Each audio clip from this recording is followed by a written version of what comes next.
บัดจะเรียบสู้ปูบ้านบ้านได้ปูเป็นช่วยได้ปูบ้านខ្ញុំឈ្មោះបានណានบ้านนานបាទปูរនภูมิណាដែរខ្ញុំរស់នៅភូមិពោរៀងឃុំពោរៀងស្រុកពោរៀងខេត្តព្រៃវែងបាទព្រៃវែងបាទហើយปูថ្ងៃនេះដែរជាឱកាសមួយដែលយើងបានមកចូលរួមក្នុងការកម្មវិធីទស្សនកិច្ចស្រែអញ្ចឹងណាปูបាទปูយល់ឃើញយ៉ាងណាចំពោះនៅតំបន់ខាងនេះខាងព្រៃកឡោងនេះអញ្ចឹងណាឃើញថាស្រែរបស់គាត់មកដល់ថ្ងៃនេះចេញលទ្ធផលគឺពូយល់យ៉ាងណាដែរឃើញស្រែជាក់ស្ដែងខ្ញុំយល់ថាស្រែកសិករនៅខាងព្រៃកឡោងនេះគឺធ្វើគាត់ប្រើជីថ្នាំហ្នឹងខុសពីពួកខ្ញុំប្រើទៅវាបានល្អដូចអញ្ចឹងបាទមកមើលឃើញល្អប្លែកខាងជាងពួកខ្ញុំធ្វើបានតែមហត្តា4ឬ5តោនអីចឹងទេ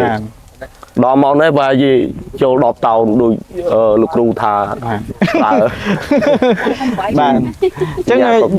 បាទយើងជាក់ស្ដែងពូយើងនៅប្រើតំបន់ពូនៅខាងពោរៀងនេះយើងប្រើមហត្តាអស់ប្រហែល B ដែរក្នុងមហត្តាអូ5មហត្តា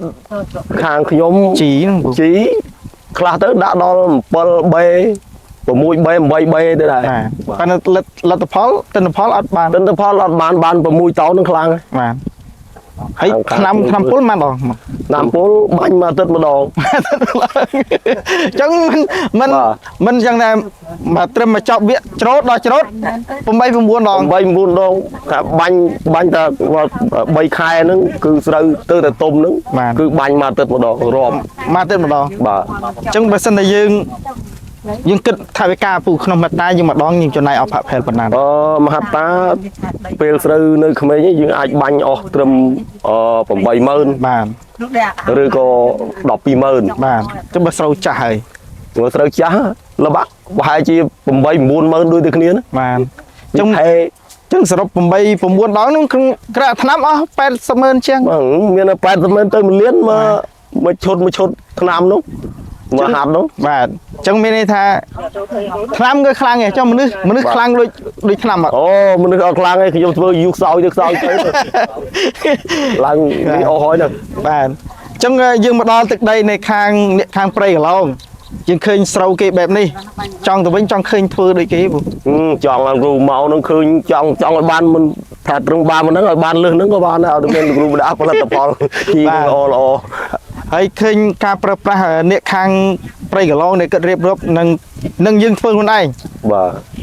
យើងគិតថាអ្នកខាងព្រៃកឡោងធ្វើបែបនោះបើយើងធ្វើអនុវត្តខាងយើងគិតថាជោគជ័យអត់ប្រហែលជាខាងហ្នឹងផ្លែជាប្រភេទដីខុសគ្នាមិនហ្នឹងទេតែខាងនោះនៅនឹងហើយព្រៃកឡោងនឹងពូរៀងប្រហែលជាអាចនឹងជោគជ័យបានដូចគាត់ដែរបាទហើយខាងនេះគេប្រើជីក៏មិនខុសយើងដែរបាទអត់ខុសគ្នាទេហើយប៉ុន្តែថ្នាំគេខុសពូខុសថ្នាំអញ្ចឹងបាទហើយគ្រាន់តែមើលប៉ុន្តែបើរឿងក៏ខុសថ្នាំហើយសុខភាពនោះក៏ខុសដែរបាទខុសគ្នាខ្ញុំតាំងពីបាញ់ថ្នាំកើតលើបាញ់លេងកើតហើយ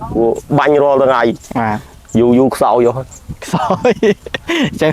បាទអញ្ចឹងមានន័យថាបើសិនតែយើងខ្សោយយើងធ្វើអត់កើតអញ្ចឹងយើងមានតែជួលគេបាទជួលគេយើងបង្កើនថវិកាទៅជួលគេថវិកាជួលបាញ់ទាំងដ្រូនទាំងថ្នាំយើងវាយ130,000បាទ130,000ស្មើនឹង9ដងឬ8ដងបាទកូនមើលទៅ130,000 1លានជាងហត្តាដ្រូនយកបាទ40000អញ្ចឹងបើសិនតែយើងឃើញស្រែរបស់គេយើងគិតថា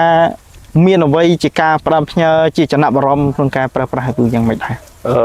ចំណាប់អារម្មណ៍របស់ខ្ញុំចង់ផ្ដាំផ្ញើឲ្យកសិករទាំងអស់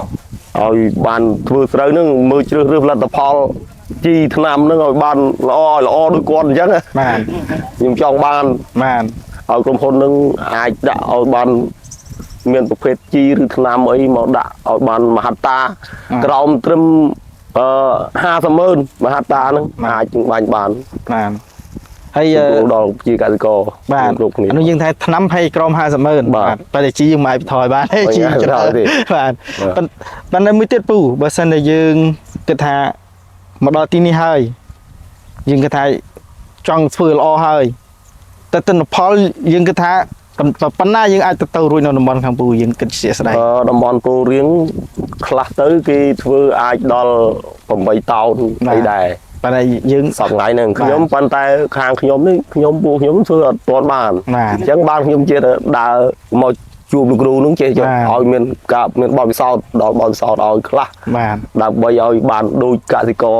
នៅខាងរីកឡងនឹង បាទ បាទ អូខេអញ្ចឹងអរគុណច្រើនពូសម្រាប់ការចូលរួមជាមតិយោបល់ក្នុងការចូលរួមទស្សនកិច្ចស្រែថ្ងៃនេះអញ្ចឹងអរគុណច្រើនពូ បាទអរគុណច្រើន រាជធានីក្រុងខេត្តអើយបច្ចេកទេសមានអនាគតយើងបានសុខសា